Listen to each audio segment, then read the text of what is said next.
ఆరోగ్య సమస్యల మీద వైద్య విధానాన్ని మెరుగుపరచడం కోసం ఆ రోజు సుమోటగా అంటే ఎవరో చెప్తేనో ప్రతిపక్షాలు అడిగితేనో పోలేదు.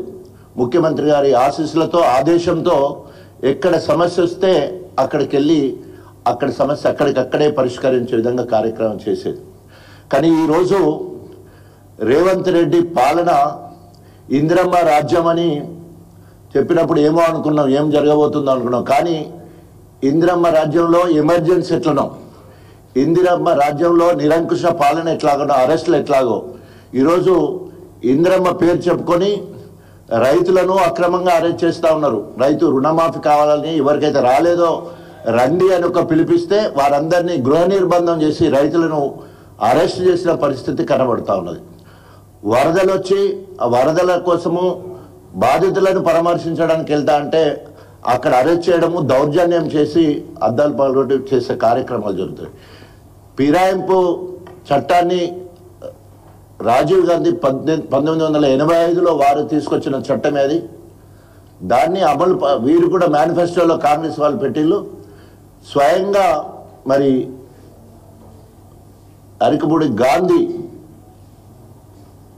ఆయనకేమో పార్టీలో కాంగ్రెస్ పార్టీకి సహకారంగా ఉన్నాడు కాబట్టి ఎస్కాట్ ఇచ్చి కౌశిక్ రెడ్డి ఇంటి మీదకి పంపించే కార్యక్రమం. అదేవిధంగా బీఆర్ఎస్ పార్టీలో ఉన్నందుకు కౌశిక్ రెడ్డిని గృహ నిర్బంధం చేసే పరిస్థితి. ఈరోజు వైద్య విధానం మీద వైద్యము సరిగ్గా ప్రజలకు అందక బిడ్డలు పిట్టలు రాలినట్టు చనిపోతున్నారు, రాలి చనిపోతున్నారు.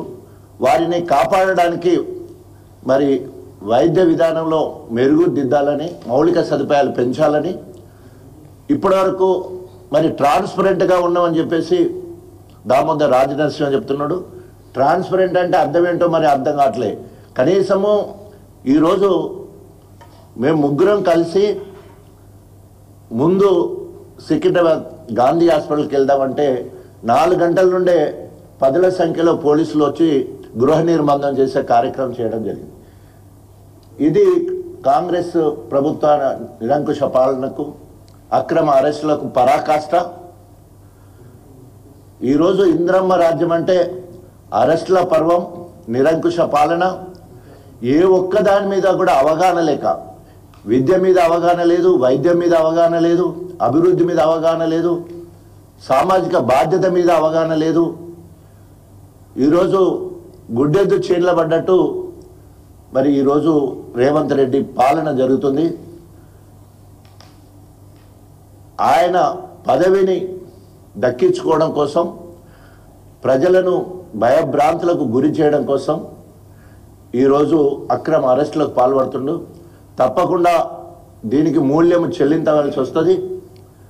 అదేవిధంగా బీఆర్ఎస్ పార్టీ అధిష్టానం రేపు మరి రాబోయే రోజులలో ఎన్ని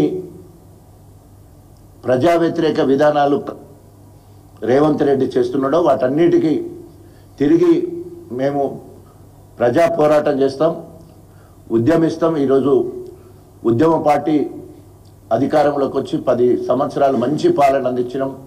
భారతదేశంలో నెంబర్ 1 పాలనగా, వ్యవసాయంలో నెంబర్ 1, అదేవిధంగా మెడికల్ ఎడ్యుకేషన్లో, అదేవిధంగా వైద్యంలో కూడా నెంబర్గా ఉన్న తెలంగాణను ఈరోజు